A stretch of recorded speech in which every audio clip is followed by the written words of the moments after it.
Welcome back to Hardware Unboxed. If you've been struggling to buy any sort of PC hardware lately, then you are not alone. There is quite a supply shortage right now with sky-high demand, as I'm sure many of you are aware of at this point. Monitors haven't been as affected as some other components, take graphics cards for example, but still, right now, a number of the monitors we typically recommend are out of stock and quite hard to find. So I thought it would be worth making a video for people wanting to buy a monitor right now. What are the best gaming monitors you can buy on the market that are actually in stock and available to be purchased at a reasonable price? We'll be going through all of that in just a minute with our usual recommendations, backed mostly by our wealth of testing data. But a quick disclaimer first, this video was produced yesterday, so if you're watching this video when it goes live, then it's been a little over 24 hours since we researched and gathered the data for which monitors are in stock and which aren't. This means there is a chance that some of the products that we talked about in this video that we say are in stock are actually out of stock by the time you look into buying one. If that's the case, we're sorry, but nothing much we can do about it unless you want to sign up to Floatplane and get videos like this before they go live on YouTube. I will be trying my best to recommend several products in each category though, so you'll be able to go through and hopefully find a suitable option that you can buy, and that could also be helpful in other countries where the products that are in stock may be different. So let's get into it. I'm going to start this one with a look at 1440p monitors, the most popular category for new monitor buyers based on our previous surveys. And there's quite a bit of good news here. Most of the monitors that we regularly recommend for buyers are in stock and ready for shipping. That's not true at all for the other categories, but at least for 1440p displays, it seems that the wealth of high quality options available these days and strong manufacturing from the panel suppliers is keeping most monitors in stock, at least for now. Starting from the high end, if you want a 1440p 240Hz monitor, then it should be relatively easy to purchase one at this point. Our usual pick in this category, the Samsung Odyssey G7, seems to be available in both sizes, while the Alienware AW2721D that we're set to review shortly is also in stock. My guess here is that their relatively high price tag, starting at $700 is keeping them out of reach of more mainstream buyers. The Samsung Odyssey G7 offers an excellent response time experience, going toe-to-toe with some of the best monitors we've reviewed in terms of clarity, input latency, and overall motion experience. Despite being a VA panel, there is no dark level smearing here to speak of, plus consistent response times that are held throughout the refresh range. When combined with that high 240Hz maximum refresh, the Odyssey G7 is a great choice for those after a variable refresh rate gaming experience, along with a good contrast ratio and decent enough color performance. One of the G7's main weaknesses on release were flickering issues, although that has since been corrected through a firmware update. I'm also not a huge fan of the aggressive 1000R curve or the weak uniformity, and not that spectacular contrast for a VA panel. However, on the balance of things, the Odyssey G7 remains a great choice for high-end buyers. The Alienware AW2721D is also a product to look out for, which offers a 1440p 240Hz experience but with a flat IPS panel instead. We're still in the process of evaluating what this display offers, but it's something high-end buyers should be on the lookout for. If you're after a more mid-range 1440p display, then I was surprised to see that basically all the products we usually recommend here are still available. This includes the LG 27GL850, the Dell S2721DGF, and the MSI MAG274 QRF-QD, the latter of which wasn't actually available at the time we reviewed it last year. Based on our performance testing of these options and their current prices, I'd personally opt for the MSI monitor. It has the best response times of the three I just mentioned, and does so with an AU Optronics panel that delivers elite coverage of both the Adobe RGB and DCI P3 color spaces, which makes it very well suited as a dual-use monitor for gamers and content creators.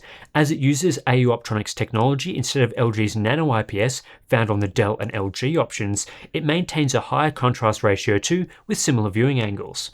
The fact that the MAG274 QRF-QD has come down in price from a launch MSRP of $550 to just $450 makes it very competitive in the market today, and actually cheaper than both the Dell and LG options anyway, although it is only slightly cheaper than the S2721DGF. Given the MSI model is in stock, it gets my recommendation here, although the Dell monitor still holds up very well and is a great second choice if the MSI monitor goes out of stock. On the LG side, I wouldn't recommend the 27GL850 at this point, as the $500 asking price is too high relative to the other options today. However, I would consider the LG 27GL83A if you're interested in similar response time performance but don't care about wide color gamut. At $380, it's cheaper than the MSI option, albeit for a tier below in performance, but it's in stock and it's something to consider.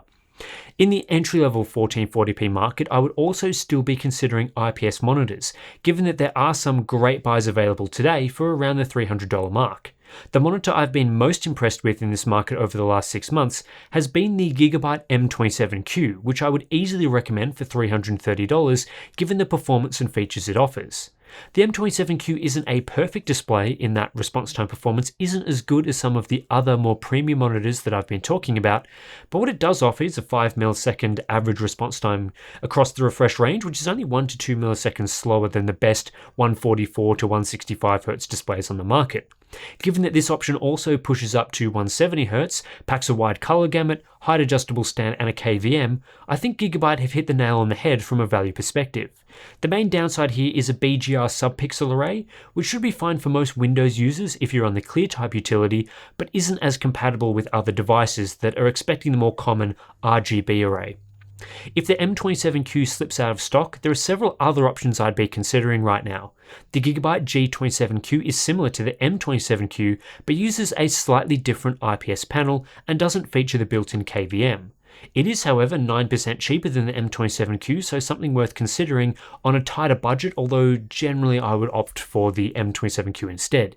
If the G27Q isn't in stock, then the ViewSonic VX2758 2KP MHD is still available and priced at just $300 these days, which is an excellent value proposition for a 1440p 144Hz IPS monitor. While outstanding at the time of its launch, this ViewSonic model isn't quite as strong compared to its modern competition, but is still something to consider. Below that price point, we're in VA territory, and it's unlikely you'll be able to find as good performance here. But if you want a 1440p display for around the $250 mark, then I'd be considering the AOC CQ27G2, which is available right now and offers solid performance for an entry-level product. Dark level smearing will be a concern, but response times otherwise are fine, and it's priced well considering what it offers. Recommending a 1080p monitor right now is more difficult, as most of the go-to options I usually recommend are out of stock and in high demand. While I probably wouldn't recommend the AOC 24G2 at this point, since they swapped out the panel quietly for a supposedly inferior one without telling anyone, you can't buy one anyway, so it's a bit of a moot point. There's also the BenQ EX2510, which otherwise would be my go-to and delivers great performance with an AU Optronics panel, but it too has fallen foul of supply issues. Several other options I might consider, especially in the 1080p 144Hz range, are totally unavailable as well. So after researching the 1080p monitor market, these are my recommendations. If you're after something that's just going to offer a basic 1080p 144Hz gaming experience, then my pick of what is available right now is the MSI G24-2.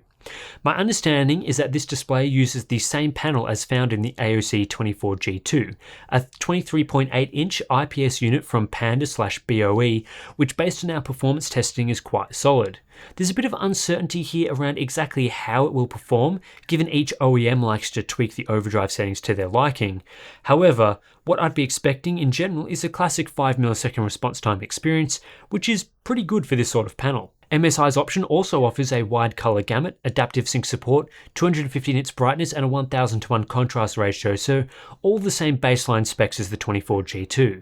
The downside here is that MSI are only offering a tilt adjustable stand, unlike the height adjustment you get with the 24G2, which I guess is why I would normally recommend that monitor. However, at $190 and actually available to buy, the MSI monitor sits at a great price for what should ultimately be a very solid performance.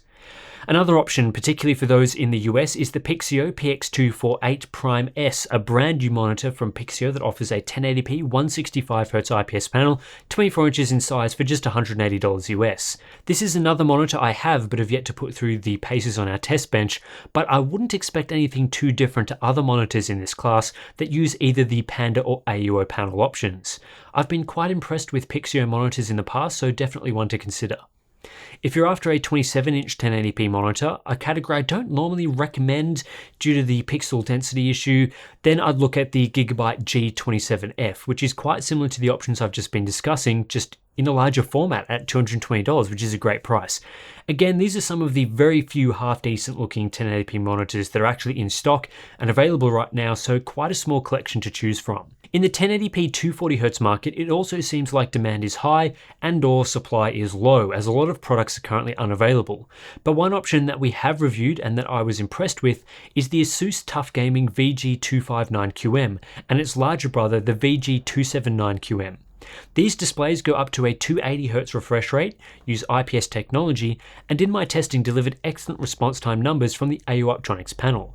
As sRGB only displays, Asus also do a very solid job of factory calibration, so you're getting a great color experience too, albeit with no wide gamut functionality.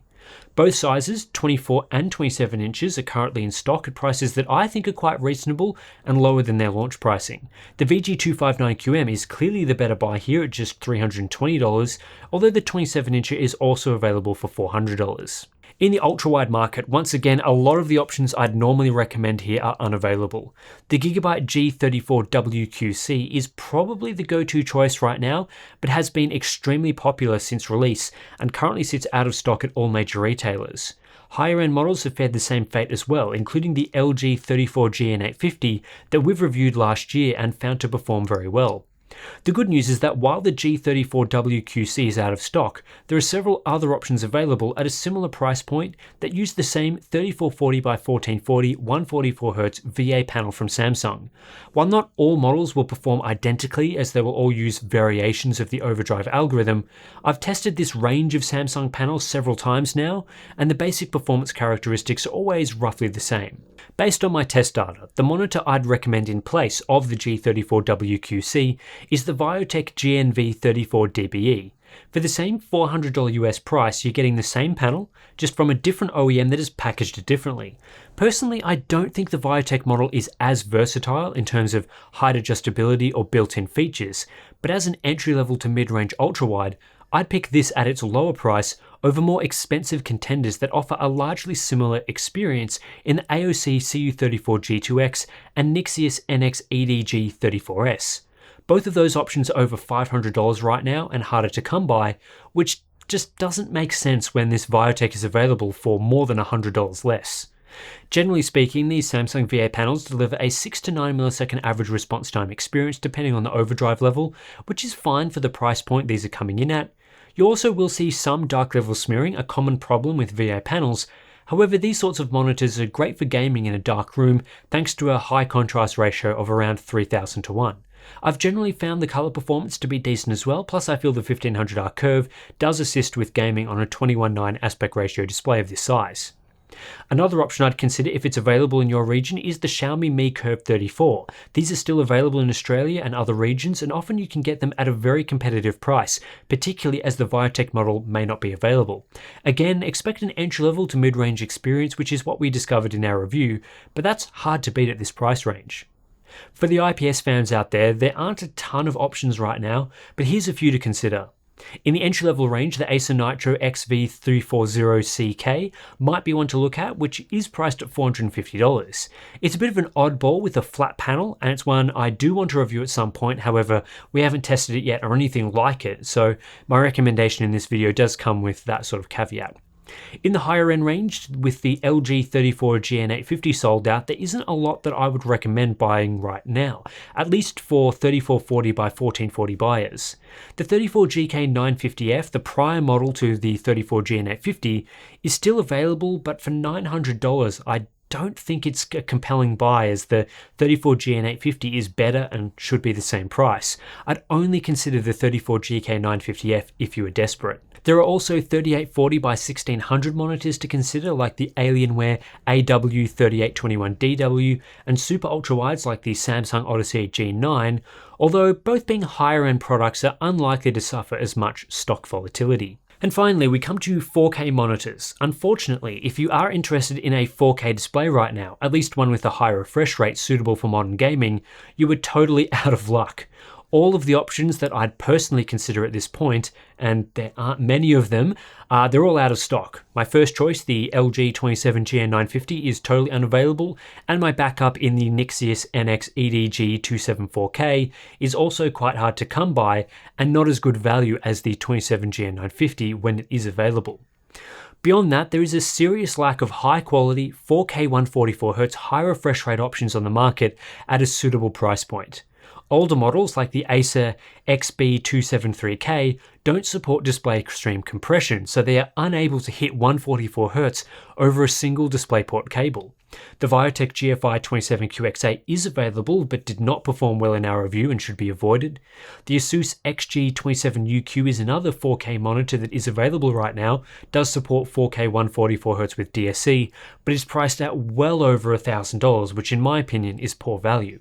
If you're really desperate to game at 4K high refresh right now, your best bet is to buy a TV. Something like an LG CX 48-inch OLED for $1,500 is actually better value and probably cheaper than most dedicated monitors with similar capabilities right now. The downside here though is 4K 120Hz TVs require HDMI 2.1 to be run at 120Hz, and for that you'll need a modern GPU, either from the NVIDIA GeForce RTX 30 series or AMD Radeon RX 6000 series, and both of those types of GPUs are basically impossible to come by. So overall, you might be totally out of luck on the 4K gaming display front, unless you want to throw exorbitant amounts of cash towards a purchase. Throughout this year, we are set to get a large wave of new 4K monitors in both 27-inch and 32-inch sizes, with and without HDR, so it could be worth holding off either for those new products to become available, or for genuine quality products like the 27GN950 to come back in stock at its MSRP. After researching all these monitors and current stock levels right now, it's a bit of a mishmash. I'm very glad that at least you can buy some quality displays, so not everything is out of stock, but the 1080p market has been hit quite hard, and some of the most popular products in other categories are also hard to come by. Right now, I'd be sticking to 1440p monitor purchases if possible, given this category seems to have the most competition and best stock levels right now, despite also having some of the overall most popular monitors.